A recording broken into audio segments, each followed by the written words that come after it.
which I've realized with Michel Grossen, which is professor at the University of Lausanne. We have acquired in upper secondary school and have examined how they relate to the philosophical text and the literature text that they meet in daily life, that they meet at school. Do learning text at school help them to develop a different understanding of themselves or the world? So it was a large research project. We were in 3 schools in a French-speaking area of Switzerland, 15 classes. We interviewed teachers and students and observed what was going on there. The data I'm going now to draw on for this particular situation is taken from the interviews with those young people that were adolescents. And I'm going to choose examples which are quite typical, in which adolescents say what they thought about the text they read, or things they read or they saw out of school. And you will see that they also are chosen a bit because they can help us to reflect about the particular problem in here. So, from the we were interviewing young people about films or stories that they liked or that they were important for them, and a young man, Ismail, who was in a vocational school, evoked this movie, Remember the Titans, which describes the victory of a mixed white and Afro-American football team. And the boy very spontaneously mentioned this story about as very important. He had seen the movie at school. Some teachers brought it at school because there was some racist issue, incident at school, and the teachers showed them this movie. And Ismail watches this movie very often. And watching again or rereading very often something is a good sign that someone has investigated the story, and that makes a lot of sense to them. So the interviewers asked him, so when would he watch this movie again? And I won't read it, I let you read it, I will comment on it. This young man says when in the morning he sees Euronews and the catastrophe and the bombs attacks and so on, then later in the day he will watch again some bit of the movie in which all the characters, the mixed team football American team, meet together and have the song together in order to show everyone that they could associate it together with that song. So the interesting thing in here, that the interpretation we might give in here, is that this young man sees these conflicts, an intergroup and racial conflict in the world, which are very difficult to handle, and finds in the fiction a sort of representation of a similar type of conflict between groups. But it's very, it creates a lot of anxiety in the real world, but in the movie there's a happy ending. The mixed group unites in the song, and the one team again, and they can present themselves like this. So in that case, there is a resonance between a real situation perceived in the real life and a sort of resolution on an imaginary level. Now, what's interesting is that the researcher asked why this young man resonates so much with the movie, whether he personally experienced racism himself. And what he answered is that he actually had a cousin who was a racist and who told him that he should become a racist with him, and that he wouldn't be a racist, he wouldn't be a good Swiss. And then at this point he saw the movie and he reflected, and as I read, and I told myself that I didn't need to do that. So someone who's proud to be part of having one understanding of the world sees in that movie some reflection of some characters like him who are racist, very clear at the beginning of the movie, and see those characters and different type of characters and choices, and again that transformation in the movie, which brings him to reflect upon his own choices and transform his own identity definition and position. So a lot of those uses of films or fictions as symbolic resources bring people to resonate with some fiction and reflect back on their own choices and their own understanding of others. In some cases, this can become a sort of generalized understanding. Here you have a young woman who also, for very personal reasons, started to like a Japanese film, something about, which resonated with her own personal story. But through this Japanese film, started to be interested in Japanese history, and then general history, and did martial arts and learned Japanese. So through the fiction, engaged in a sort of whole generative process, and she really considered as a learning process where she can deepen her knowledge. And she changed her general attitude to knowledge. She comes back to school. When she's at school and she learns about history, she considers very much history about a way to understand not only about the past, but about her present and what's happening in the world around her. That's someone who has generalized this way of using fiction and using knowledge to reflect about what's going on in her, with others, and in the world around her. So in many cases go in that way, with more or less general uses and reflection about self or others and the world around it. So one of the questions is, of course, how do people come to that point? What makes that they can use fiction to reflect in such a way around them, about them? And very often when we question people about how they met these stories and how this film became important to them, they describe situations in which they were actually sharing this with someone very close to them. They had a mother who read them nice tales, and they become very interested in those tales, where they find themselves very connected, and they started to read more about those tales.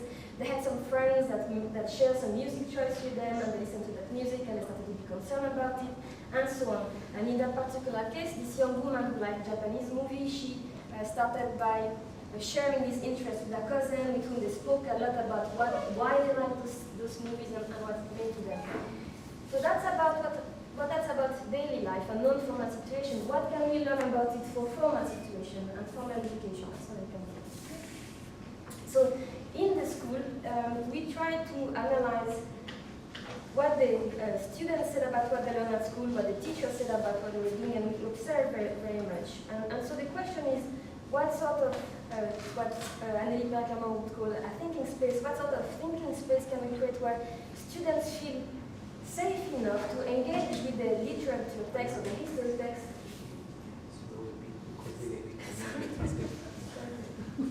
Yeah, get carried away. So, what sort of situation in which, yeah, so the students can develop a sort of relationship with the text, with teachers. At school, teachers are not there to develop the well-being of the student. No, they are as well, but they have, when they teach about history, about literature, they have to teach them a methodological knowledge and specific understanding about text and text construction and historical knowledge. So where is this space for this personal appropriation? That's one question.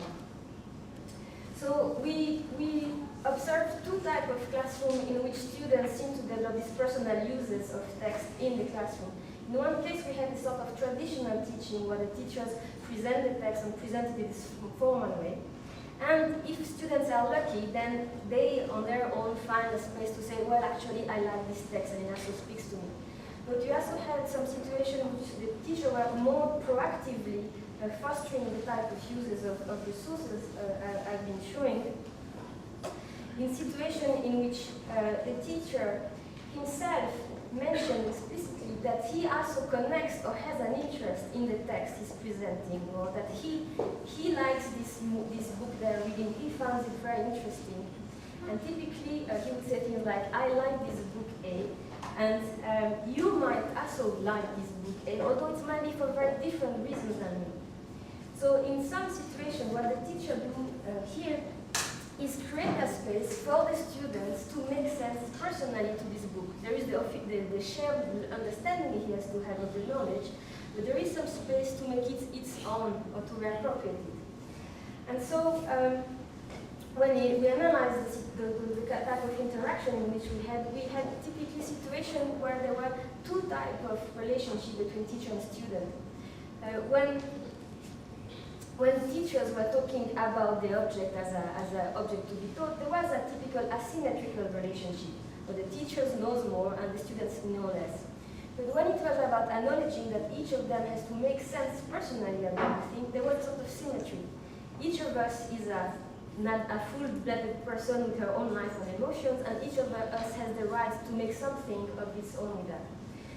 And so what appears is that those things go very much together. There is a sort of structure of mutual recognition, where at the same time you had a sort of symmetrical relationship in terms of we both think something personal about this text of this book that we're reading, but at the same time we recognize that there is that you are able to teach me and the teacher recognize the ability of the students to learn. So you have asymmetric and symmetric relationship at the same time.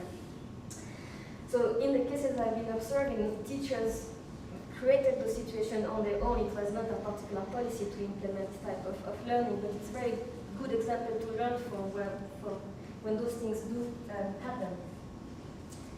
So this is more or less where I will stop. I try to give theoretical and empirical support to the idea that imaginary or imagination might help also bring people to develop a better understanding of themselves.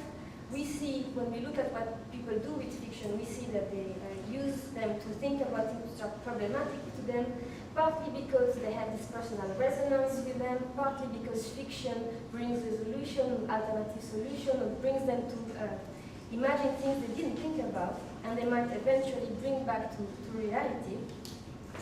So in some cases, this might bring, as in the case of Ismail, this might bring to change the representation of the other or the other group or one's relationship to the other. That's not always the case, and the question is how we can foster it. And my analysis of situation in the classroom is that you need very precise situation of mutual recognition, which probably goes the same direction that what we have heard earlier on, where people have to recognize each other as in the status and the roles, but also in the fact that they have very unique relationship under the unique person perceiving those texts.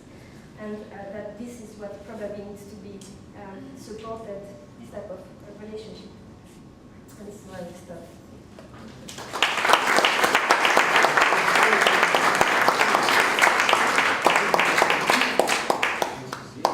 Thank you, Tania, very much. And now we have a 10-minute discussion by Professor Tania Zittoun. Sorry, I forgot. Questions, yes. We have time for 2 questions. Sorry.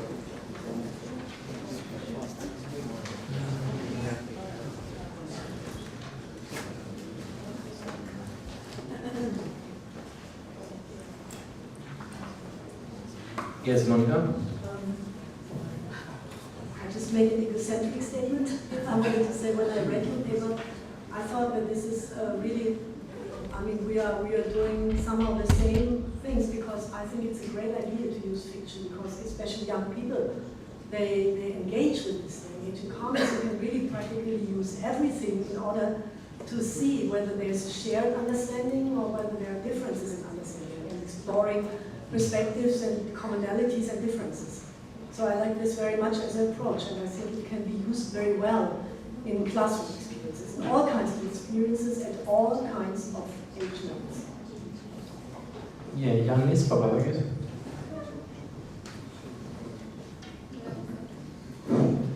Dr. Zittoun, thank you for again a very interesting presentation, which I think helps us think of many alternatives when it comes to teaching.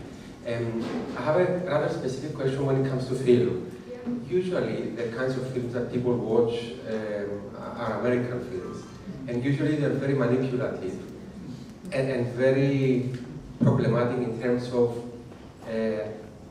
using them as a learning experience, because usually they don't allow any space for people to question things through music and through plot and through the ending. Usually they have a kind of very clear meaning. Whereas your purpose, actually, I think, is to expand the horizons of people and allow them to think more critically. So I'm wondering if there's a paradox there. Actually, your question touches a delicate point. It's about, can we decide or can we guess what people will learn from fiction? And does everyone learn or retain the same thing from the same story? And in my observations and in my various studies, what appears is that people retain very different things from the same story, depending on what's currently their trouble, what's currently their question, what they're currently thinking about. So, for example, if I one example I didn't give today, two students referred to Zola's novel L'Assommoir. And one girl said about it, L'Assommoir, I don't know how to say it in English, but it's one of Zola's. And one student mentioned it to say, I identify so much with the story of this woman who has this total fall from, she loses her reputation, she loses her life, everything gets destroyed. And said, I had the same thing, but at the end, I recovered, and she didn't. So a very personal reading of trajectories. And another boy said, actually, this book was very useful for me because on my vocational training site, I had some trouble with the teachers and there was some strike. And this book helped me to reflect about strikes and workers' union. So what people get from the same narrative structure or the same thing is very personal. So even if you take now this narrative with very black and white description and typical ending, very often there is space in the narration, in subsides or in emotional threads of some characters where people can also find something. Now, what might be important is in the time given after watching the movie or after reading to reflect about why they have been touched, what they saw in there. Otherwise, indeed, the memory might be just melting into the general shared understanding of, yeah, that's the story of the guy who's saving New York from everyone. But if you reflect about why you were touched by that, maybe you see that actually there was the scene, the little girl who was lost, so things like that, I would say, which also says something about how we have to be careful if we use fiction as a way to teach something. We cannot prescribe what we want to teach with that, I think.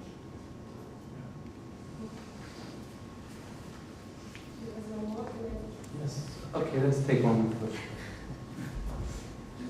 I'm just trying to make up for forgetting to ask the question. Yes, thank you. Yes. Yeah? Yeah. Okay.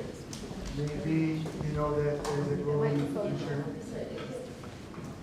Maybe you know that there's a growing literature related with imagined contact, especially social psychologists are working on that.